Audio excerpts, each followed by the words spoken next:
Alright guys, welcome back. We're tied up here. Prime versus OGSTL. It's going to be Czech versus Nada. Some foreign fans in the audience. You guys should be here too if you live in Seoul. Or if you're visiting. Or if you plan on going to Seoul. Or if you're not planning on going to Seoul, you should plan on going to Seoul and then follow the next steps on the ladder. Absolutely. We are tied 2 apiece here for both these teams. Very interesting game so far.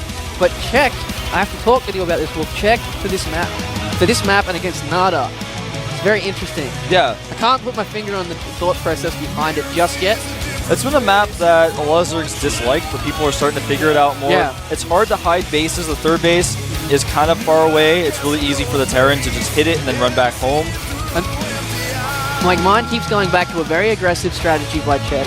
Something that Nada won't be like he's going to expect something different from last game. Like he knows that the Zergs can't really keep up with him in a macro game. So he's going to expect something like that. And I have to give it to Gerard. He has to know that as well. Yeah, absolutely. I think this is probably something, we might see something unfold here that's very different than what you might expect. Yeah. But I really want to see what it is though. Yeah, I'm really excited, man. All right, guys, the score is 2-2. We'll Czech or Nada put their team forward to take the lead. Let's find out here at the GSTL Jupiter.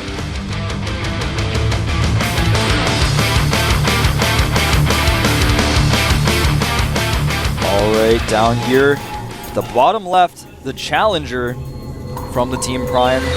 He is following in Pung Pung's footsteps here at GSTL. Yep.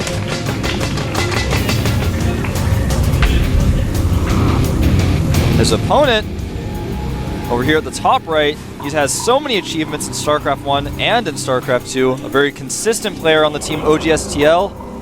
He is OGSTL Nada.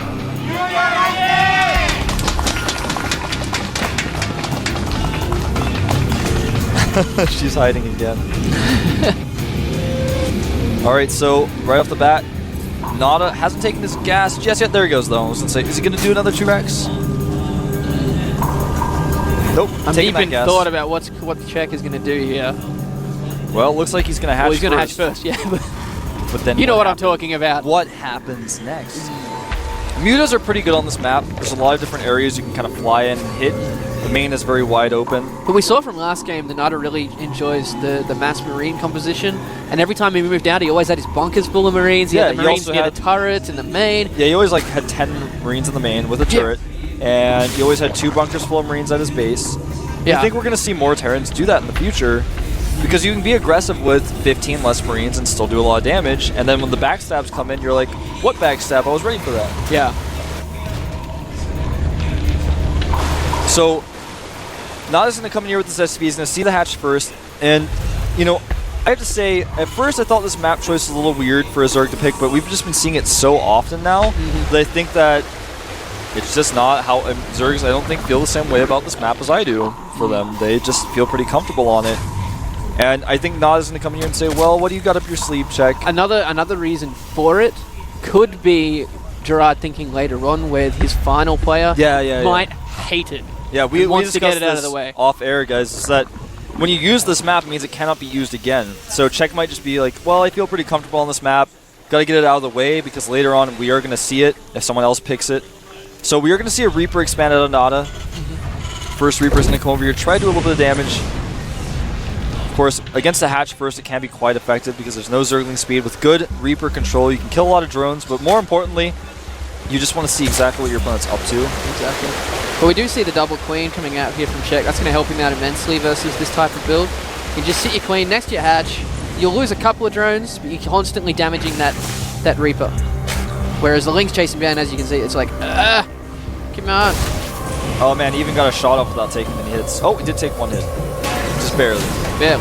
It's like that Zergling tried to grab his leg while he's jumping off the cliff. I couldn't even see it, it was so fast. Doing a little bit of damage here to these Lings. Very annoying. It's almost impossible for Czech to deal with this, but does have that queen well positioned now. He needs to knock it off that creep though, because you can still kite the queens with creepers. Yes, you can. Oh, taking a lot of hits there. Wants to see if there's a Roachborn or a Baneling nest. He sees neither. Yep. The Reaper did not die in vain. Blue Flame coming out here for Nada. Oh, but there's the Roach Warren. And against Blue Flame, a Roachborn is something that's pretty useful to have. Pretty useful. I didn't do that pun intentionally, but yeah, pretty useful to have. Well, he has poked up that ramp, seen the command center, seen the tech lab on the factory. He's got to expect something coming.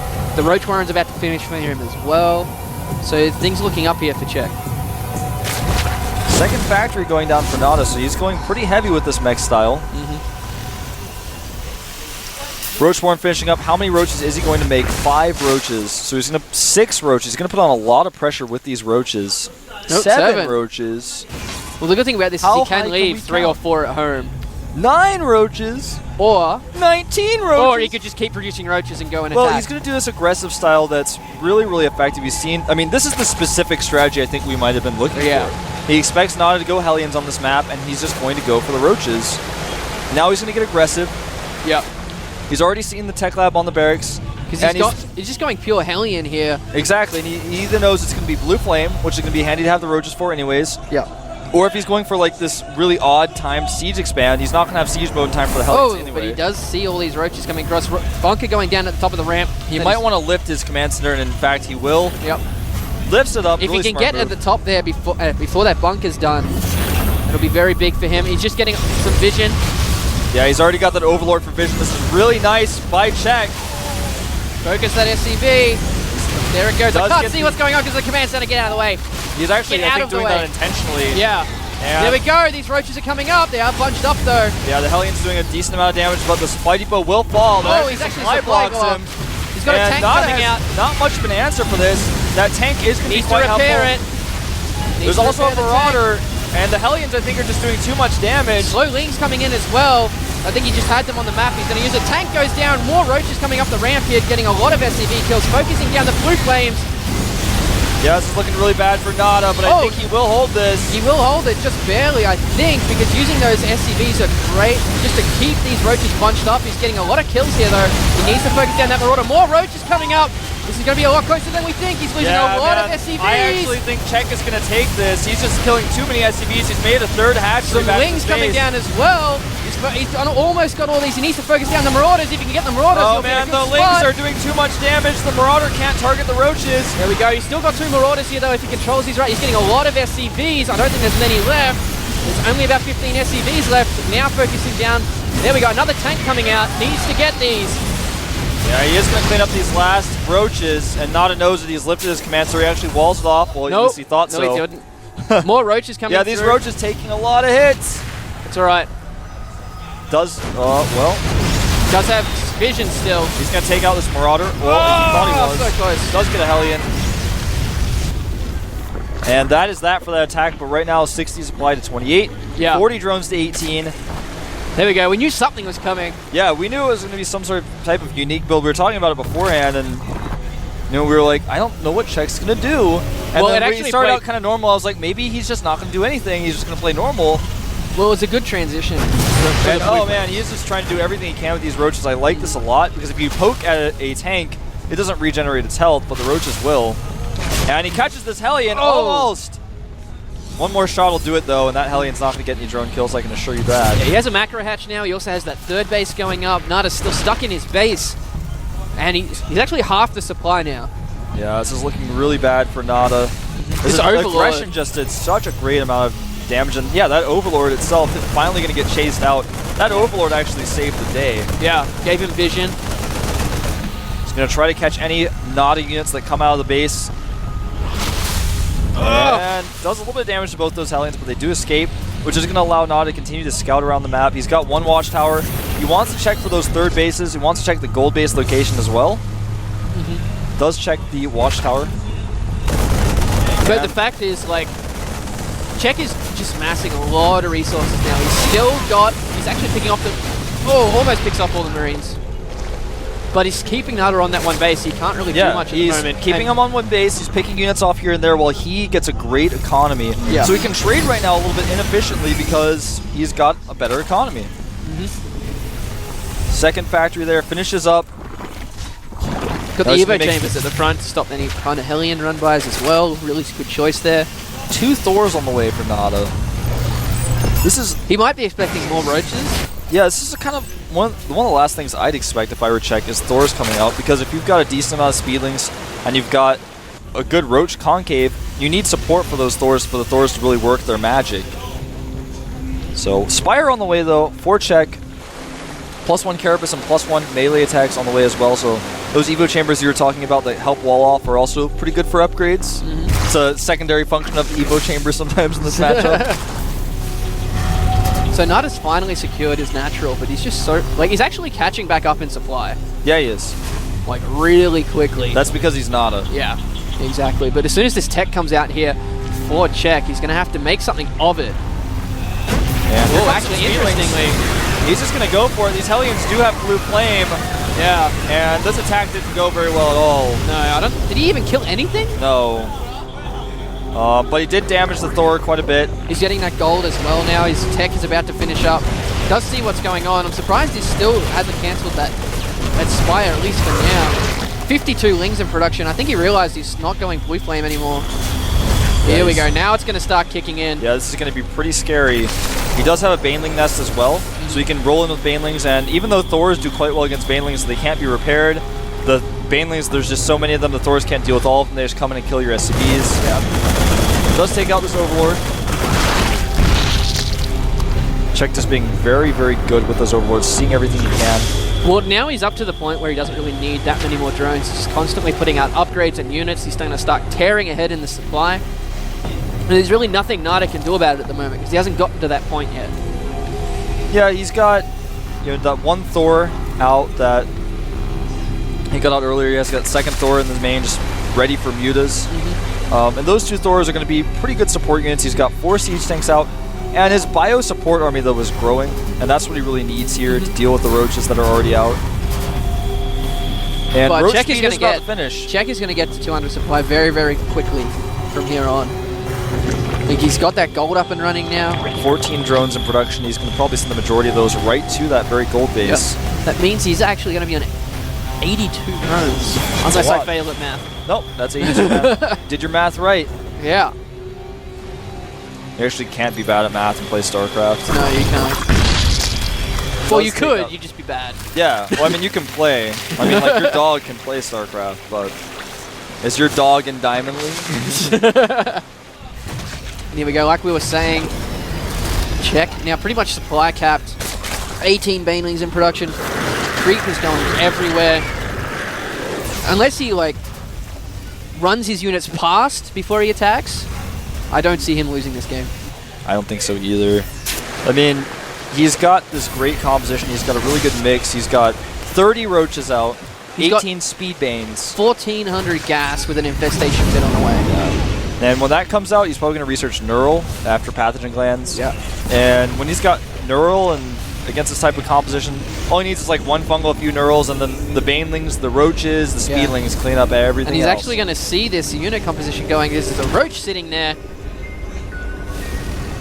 Actually, he's burrowed it. Yeah. There we go. Doing a very similar thing to his teammate Pung Pung and always leaving burrowed units at the command center locations, seeing unit compositions, seeing where they are. More Banelings being morphed. Being morphed. And those Banelings right there are all going to go into the natural and do a backstab attack. Oh man, that is actually 12 Banelings being morphed right outside the natural. Yeah. And here they come! We got Lings coming in as well. Nada, are you ready for this one? Nice job with the Lings actually leading there. Yeah, into the middle line. Split those SCVs. And actually, is he going to save like all of them? He saved like almost all of those SCVs. I can't believe it. Yeah. Nice split. He actually burrowed some Banelings there by the looks of it. Yeah, did take out a few depots with those. It's actually going to supply block Nada. Well, he's just reproducing all his stuff now. He's got 2-2 about to finish, starting to bank resources. He needs to go attack that third base, Nada, like right now. Yeah, he absolutely does. Nada does have it pretty well defended. He's got 3 well-split siege tanks there, a decent amount of Marines, even having Thors prepared to deal with this as well. And it's a planetary, not to mention that. Well, I think that's why he's trying to attack the natural. Well, he's got. Looks like he's ready to flank here because he's got a lot of units on the left. Oh, here we go. Man, is he just gonna right click? Goodbye, planetary. Goodbye. That's that, man. Yep. And those SCVs were playing a risky game there. Did you just burrow in the face? Yeah. Yeah. Well, I mean, if all those Banelings are splashing like that, you can't tell if that Baneling burrowed or died, man. That's gonna be pretty funny if he actually moves out that way, though. Taking another base. Check looking very strong. Yeah, he is. He's maxed against a 150 Well, supply here we army. go. Nada moving forward. And these roaches in a pretty good concave down here. Even the spine helping dealing with this push. Oh, does lose that queen though. Looks like he's going to come in from the north and the south on this army. Roach is coming in. Baneling's from the back. Nicely done by Czech. There's too much That stuff. is just going to be it, man. Goodbye. Cleans up everything. Now there's just a bunch of SUVs hanging out. Yeah. I don't know, guys. Is this the best place to hang out? No. It's like the school teacher Roach who's like, you guys can't play here. Get out. Chase them all the way back home to some angry parents, but those are some weak parents. Those roaches are like the teenagers that don't listen to their parents. They stay up after midnight anyways. And now that he's taken out those stores, he's transitioned to mutas as well. Yeah, he is. And 26 banelings in production here. Yeah. He's just going to use that massive amount of banelings to just do whatever he wants. When you have that many banelings and you've got a better army than your opponent, you just do what you want. And he's Greater already Spire. setting up. Yeah, he's already setting up for the Brugload Infestor. In fact, he didn't even make any infestors yet from that infestation pit. Still got 1500 gas though. Yeah. Well, he's maxed. He can't really do anything. Yeah, he needs to get those upgrades for the infestors. But here come the mutas. They're just going to work. This armory actually did not research any upgrades at all. Those vehicles that you saw from Nada were at 0-0. Forced to stem on those Marines. They had to run back. That means no more Thors. Now that armory is gone. Oh, does pick off this drop. Yeah, that's going to be pretty bad for Nada too. I can't really imagine a situation in which Nada comes back from this game, although he is going to try. He is going to get that Greater Spire. Yeah, that Greater Spire gets nice transfused. Twice. He actually has 2 more transfuses. Oh, is he going to get it? Oh my god. Oh, sick save. Sickest save. Like, there needs to be like a top 10 sickest saves video on YouTube. This would be number 1. That was the sickest save. I think Czech's angry now and his unit's moving forward. Oh, I think he is angry, man. He's like, don't you dare touch my Greater Spire. He's like, I'm going to give you some Zerglings here. Nada going for the final push. He's brought his SCVs. Yeah. But when SCVs try to fight against Banelings, something very interesting occurs. And it's going to occur now. It's going to look like this. The Banelings were at the back, but it doesn't matter. And that's it. GG.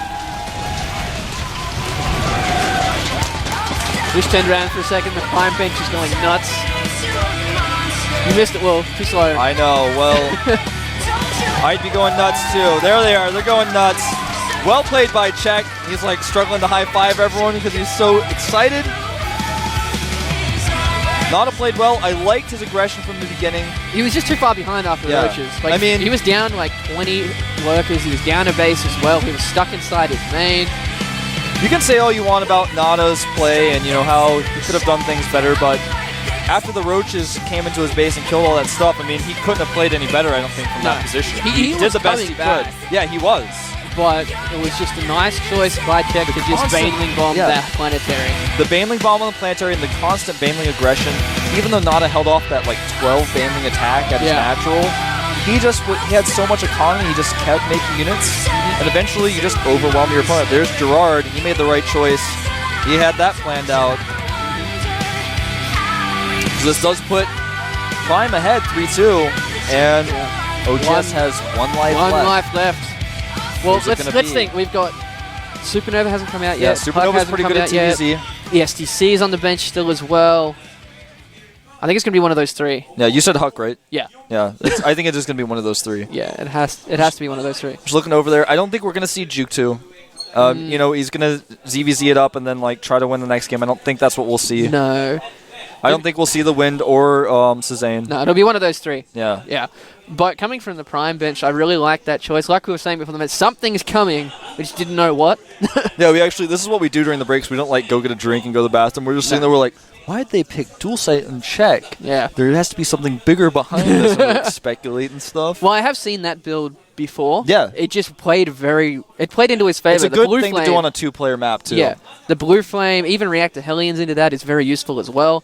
Nada did get a big heads up with the Watchtower, but he still didn't get enough. I mean, he made the bunker immediately, but it's just like, what can you do? And someone just got summoned from the audience. I don't know. We might get a shot of it in a second. I don't know what it's for, but yeah, that's the dangerous part in this team league about having players that are that strong and are that well known, because you always run into builds like this. as you guys can see behind me, someone just got someone from the audience. I don't know what it means. But here we go. Let's find out who our final player. Well, hold that thought. Yeah, final player. Oh, Is it going to be Huck? is it going to be Huck? Who is it? It is. Liquid Huck comes out, the last player from OGSTL. His first appearance in the team league. Yes, it is. Huck, a very solid player. All of his matchups are strong. His PBT is the one that you're gonna have to, he's gonna have to worry about, but that's not what he has to worry about now. Yeah. This is why strong all-around players are a great choice. Obviously, round of 16 in the world. Round of 16 this time as well. It's consistently well. Yeah. Everyone knows who this guy is. Everyone knows who he is. His results there, 7 wins, 7 losses. That's pretty impressive for being a Code S player. That doesn't show all of his results outside of Korea. It doesn't show his results in the beta. His Doesn't ladder show the performance. 2 tournaments he's taken out very recently, back-to-back as well. But yeah, I really like this choice because he is an all-round player. You always want to put an all-rounded player at your last bet, especially if you're behind, because you need to worry about the player after you take out check. Yeah, absolutely. Coming from if that situation happened, I can't see him being anyone except Marine King. Yeah, I think like- Marine King will be last. Marine King's TVP is excellent. So, OGS, they got to be feeling a little bit tense about this. They know that they can rely on Huck, but it is their last life. If he messes up, something goes wrong. It's pretty rough. We'll find out what map does he want. Ooh. Alderim. Alter. A lot of Zergs do not like this map. No, they CVP. don't. It's very scary. There are a lot of timings that can hit you. It's very difficult to scout what your opponent's doing. And on top of that, the late game Protoss army is pretty hard to deal with without infestors. And not only just infestors, you have to have the right composition with the infestors. Yeah. You have to be prepared to trade armies in the best way possible. You have to be, your macro and your multitasking to play against the late game Protoss army has to be, to put it bluntly, much higher than the Protosses. So, good map choice by Huck. I think he also doesn't want to play a late game against Marine King on a map like this. So that may factor into his decision a little bit. Yeah, there's a lot more decision making that goes on than people think. The maps make a big part of it, who you play, which maps they play on, like, we'll see. Oh my god! Oh Countdown my god, started, the Wolf. countdown has started unstable! Let's see how Huck does in his first GSTL match. Well, let's find out. I wanted to start already. Load faster. Alright, Check Prime versus Huck. Huck, the last hope here for OGS at the GSTL Jupiter. I am Wolf, with me is Unstable. Let's jump into this game.